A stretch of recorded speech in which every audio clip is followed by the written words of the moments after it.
Hello students, welcome back to my YouTube channel. Student, आज हम जो आपका सब्जेक्ट है बिजनेस लॉ, उसमें हम पढ़ रहे हैं जो हमारा क्लासिफिकेशन ऑफ कॉन्ट्रैक्ट्स है। तो स्टूडेंट्स, प्रीवियस वाले वीडियो में हमने समझा था कि किस तरीके से कॉन्ट्रैक्ट क्लासिफाइड हो सकता है, क्या क्या उसके डिफरेंट एस्पेक्ट्स के आधार पर उसको क्लासिफाई किया जा सकता है। तो उसमें हम ने 4 कैटेगरी में क्लासिफिकेशन ऑफ कॉन्ट्रैक्ट को दिखाया था। सबसे पहले आपका आता है on the basis of enforceability, फिर on the basis of formation, then on the basis of performance, on the basis of obligation. ठीक है, तो आज की वीडियो में हम डिस्कस करेंगे बाकी के अदर क्लासिफिकेशन को। तो सबसे पहले डिस्कस करते हैं on the basis of formation, जिसमें आपके 3 कॉन्ट्रैक्ट आते हैं। एक तो होता है आपका एक्सप्रेस कॉन्ट्रैक्ट, दूसरा इम्प्लाइड कॉन्ट्रैक्ट, तीसरा होता है आपका क्वासी कॉन्ट्रैक्ट। ठीक है, तो student, on the basis of formation मतलब निर्माण के आधार पर, फॉर्मेशन के आधार पर कॉन्ट्रैक्ट के टाइप आते हैं। सबसे पहले आता है आपका express contract, where both the offer and acceptance constituting an agreement enforceable at law are made in words spoken or written. It is an express contract. express का मतलब क्या है?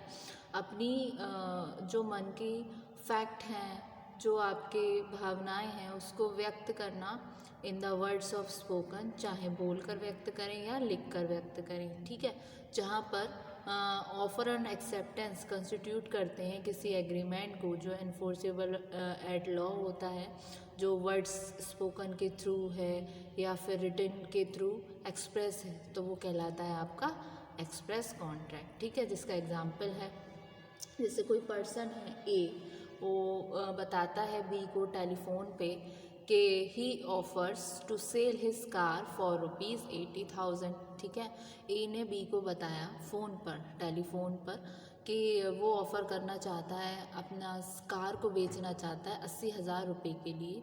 And B in reply informs A that he accepts the offer, there is an express contract. इसमें क्या हुआ, ए कोई party है, उसने बी को बोला फ़ोन पर कि वो ऑफ़र करना चाह रहा है अपनी कार को, कि मुझे सेल करनी है 80,000 रुपये में। बी ने रिप्लाई में बोला ओके, मैं एक्सेप्ट करता हूँ तुम्हारा ऑफ़र। तो दोनों के बीच क्या हुआ, कन्वर्सेशन हुआ ऑन टेलीफोन, यानी कि ए ने बी के सामने अपनी एक्सप्रेस किया अपने कॉन्ट्रैक्ट को। ठीक है, अपनी जो एग्रीमेंट था उसको एक्सप्रेस किया, यानी कि उसको ऑफ़र दिया। और ऑन द अदर हैंड जो सेकंड पार्टी थी यानी कि बी, उसने उसके ऑफ़र को एक्सेप्ट किया। ठीक है, तो इस सिचुएशन में ये जो एग्रीमेंट है ये बना आपके स्पोकन वर्ड्स के आधार पर, और फिर इसको लीगली एनफोर्सेबल एट लॉ कर दिया गया। ठीक है, तो ये हुआ आपका एक्सप्रेस कॉन्ट्रैक्ट। ठीक है, तो यहाँ तो इसने फ़ोन पे किया। अब दूसरी सिचुएशन में ऐसा भी हो सकता था कि एक लेटर लिखता या मेल करता टेलीफोन इसे बी को, कि वो अपनी कार को सेल करना चाह रहा है 1,00,000 रुपये में। बी फिर एक लेटर सेंड करता फिर से ए को, ए ने भी लेटर के थ्रू उसको ऑफ़र किया और बी ने भी उसको लेटर के थ्रू भेजा कि yes I am ready two by your car for ₹1,00,000 या फिर 80,000 जो भी था। तो ये एक्सप्रेस कॉन्ट्रैक्ट बना, लेकिन ये बना मेड इन राइटिंग और ये बना आपका मेड ओरली। ठीक है, तो ये बना ओरली, और अगर रिटन में होता तो वो बनता आपका राइटिंग। ठीक, ये हुआ on the basis of formation में एक्सप्रेस कॉन्ट्रैक्ट। ठीक, फिर आता है स्टूडेंट आपका इम्प्लाइड कॉन्ट्रैक्ट। इम्प्लाइड कॉन्ट्रैक्ट क्या होता है ये इसको समझते हैं, जहाँ पर ऑफर और एक्सेप्टेंस कंस्टिट्यूट करे किसी एग्रीमेंट को जो एनफोर्सेबल एट लॉ हो, are made otherwise than in words. तो ये बनता है आपका इम्प्लाइड कॉन्ट्रैक्ट, यानी कि ये वर्ड्स के अलावा एक्शन के थ्रू या कंडक्ट ऑफ द पार्टी के थ्रू हो गया, तो सिचुएशन में बनेगा आपका इम्प्लाइड कॉन्ट्रैक्ट। जैसे कि इसके जब ऑफर और acceptance are made not by use of words. ठीक है, ऑफर और एक्सेप्टेंस जो हो रहे हैं वो बिना वर्ड्स को यूज़ करे हो रहे हैं, सिर्फ कंडक्ट ओनली। ठीक है, तो यहाँ पर आपकी होती हैं इम्प्लाइड कॉन्ट्रैक्ट होता है सर्कमस्टेंसेस के थ्रू। यहाँ पर पहले इम्प्लाइड एग्रीमेंट बनता है, जैसे कि सपोज़ कीजिए कोई पर्सन है, एग्जाम्पल के लिए एक पर्सन ए है जो कुली है, कुली की यूनिफॉर्म में है, वो लगेज ले लिया उसने बी का, ठीक है। जब बी खड़ा है रेलवे स्टेशन पर तो उसने उसका लगेज ले लिया, ठीक है, बी इसको का बिना उससे पूछी। तो बी ने अलाउ भी कर दिया क्योंकि उसने क्या देखा कि वो सामने वाला पर्सन है वो कुली की यूनिफॉर्म है, यानी कि कुली ही होगा, वो भी कुली को ढूंढ रहा था, ठीक है। तो उसने उसको अलाउ करा, तो उसने उसका सामान लिया। फिर यहाँ पर क्या है, बी अग्री है पे करने के लिए सर्विसेज ए को, ठीक है। दूसरी तरफ ए क्या है, उसको उसके बदले में पैसा देगा। तो यहाँ पर क्या हुआ, एक इम्प्लाइड कॉन्ट्रैक्ट बना, मतलब कोई भी उन्होंने वर्ड्स का यूज़ नहीं किया, सिर्फ एक्शन के थ्रू, सिर्फ एक्ट किया, कंडक्ट किया। ऐसे ही एक एग्जांपल आ जाएगा, अगर कोई पर्सन किसी बस में एंटर करता है तो ये एक इम्प्लाइड प्रॉमिस है कि वो बस का किराया देगा ही देगा, उसको पता है कि मुझे बस का किराया देना है, तभी वो चढ़ा। उसी तरीके से बी ने क्या है, ए ने उसको सर्विस प्रोवाइड करी और बी पे करेगा उसको सर्विस को ए को, क्योंकि ए ने उसका सामान उठाया। तो एक तरीके से ये शब्दों में नहीं कहा गया लेकिन कंडक्ट हो गया ये, ठीक है। ये यूज़ ऑफ वर्ड्स नहीं है बल्कि ये कंडक्ट हुआ। तो यहाँ पर where both the offer and acceptance constituting a agreement enforceable at law are made otherwise than in words. तो किसके through, by acts and conduct of the parties, it is an implied contract, ठीक है। फिर next आता है आपका quasi contract. Quasi का term क्या है, जो टर्म है क्वासी उसका लिटरली मीनिंग होता है सेमी कॉन्ट्रैक्ट, यानी कि ये यूज़ होती है उस सिचुएशन के लिए जहाँ पर कोर्ट इंटेंड करती है डिस्कवर करने के लिए लीगल ऑब्लिगेशन अ पर्सन। ये सिमिलर टू कॉन्ट्रैक्चुअल ऑब्लिगेशन, बिना किसी एग्जिस्टेंस के एक्चुअल कॉन्ट्रैक्ट के, यानी कि क्वासी कॉन्ट्रैक्टेड एक कॉन्ट्रैक्ट है जो हो रही है, क्रिएटेड होती है लॉ के द्वारा। यहाँ पर क्वासी कॉन्ट्रैक्ट स्ट्रिक्टली कॉन्ट्रैक्ट नहीं है, लेकिन यहाँ पर ना तो पार्टीज़ के बीच में कोई भी इंटेंशन होती है कि वो एंटर करें किसी कॉन्ट्रैक्ट में, ठीक है। जैसे कि एग्जाम्पल के लिए हो गया, कोई एक एग्जाम्पल ले लेते हैं, जैसे कोई रिलेशनशिप बन गई, फाइंडर ऑफ लॉस्ट गुड्स और इट्स ट्रू ओनर, ठीक है। जैसे कि एक पर्सन है, एक बिजनेसमैन है, उसने अपने गुड को छोड़ दिया बी के हाउस पे गलती से, ठीक है। तो ये क्या हो गया, ये ए कौन हो गया, बिजनेसमैन, ये हो गया रियल ओनर उस गुड का, ठीक है।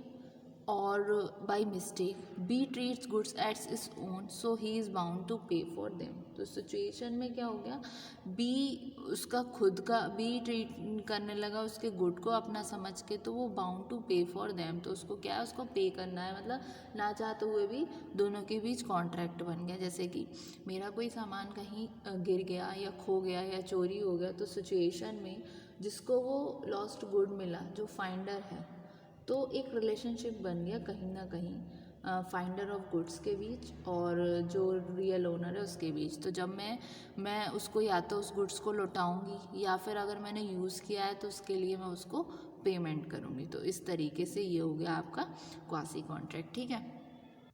फिर स्टूडेंट नेक्स्ट कैटेगरी आती है on the basis of performance. Performance के बेसिस पे कितने टाइप के होते हैं आपके कॉन्ट्रैक्ट। तो सबसे पहले इसमें आता है एग्जीक्यूटेड कॉन्ट्रैक्ट, ठीक है।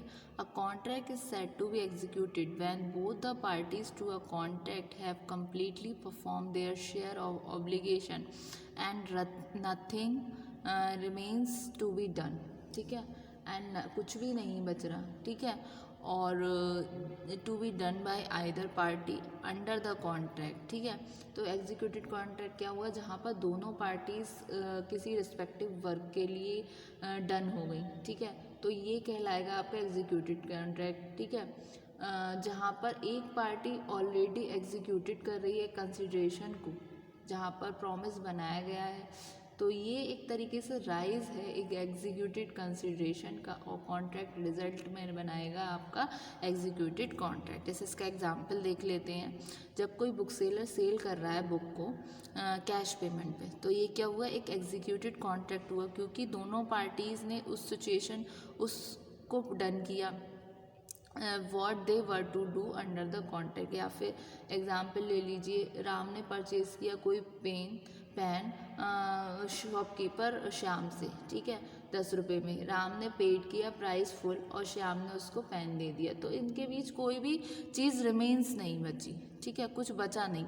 तो nothing remains to be done, मतलब कुछ चीज़ बची नहीं। उसने उसको पेमेंट किया पेन के लिए या फिर बुक के लिए, बुक सेलर ने उसको बुक दे दी, तो कुछ बचा नहीं। तो इसलिए ये कॉन्ट्रैक्ट क्या हुआ, एग्जीक्यूटेड कॉन्ट्रैक्ट हुआ, ठीक है।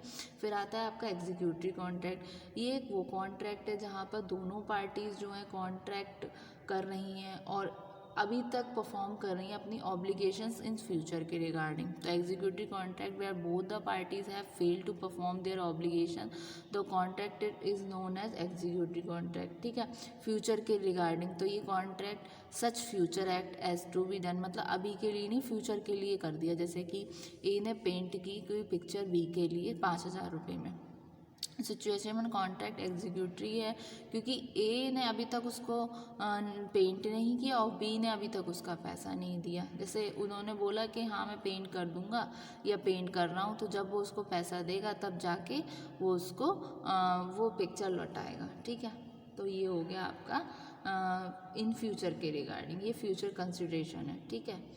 तो ये हुआ आपका एग्जीक्यूटरी कॉन्ट्रैक्ट। फिर आता है on the basis of obligation, जिसमें सबसे पहला आता है आपका यूनिलेटरल कॉन्ट्रैक्ट। यूनिलेटरल कॉन्ट्रैक्ट क्या है, ये सिर्फ वन साइडेड होता है।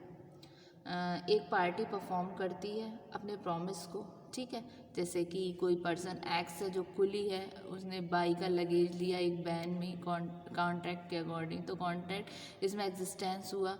वो उसको लगेज को करेगी, बैन में दिया, उस टाइम पे पार्टी एक्स ऑलरेडी परफॉर्म कर चुकी है अपनी ऑब्लिगेशन और चार्जेस टू पार्टली बाई, ठीक है। तो इस तरीके से यूनिलेटरल कॉन्ट्रैक्ट। फिर नेक्स्ट आता है आपका बायलेटरल कॉन्ट्रैक्ट। बायलेटरल कॉन्ट्रैक्ट क्या है, जिसमें ऑब्लिगेशन जो है बोथ पार्टीज आउटस्टैंडिंग होती है at the time of performance, जहाँ पर प्रॉमिस जो है कॉन्ट्रैक्ट का आउटस्टैंडिंग है on the part of both the parties, वो कहलाता है आपका बायलेटरल। जैसे कि एक्स अग्री है सेल करने के लिए अपना मोबाइल जेड को 20,000 रुपये में।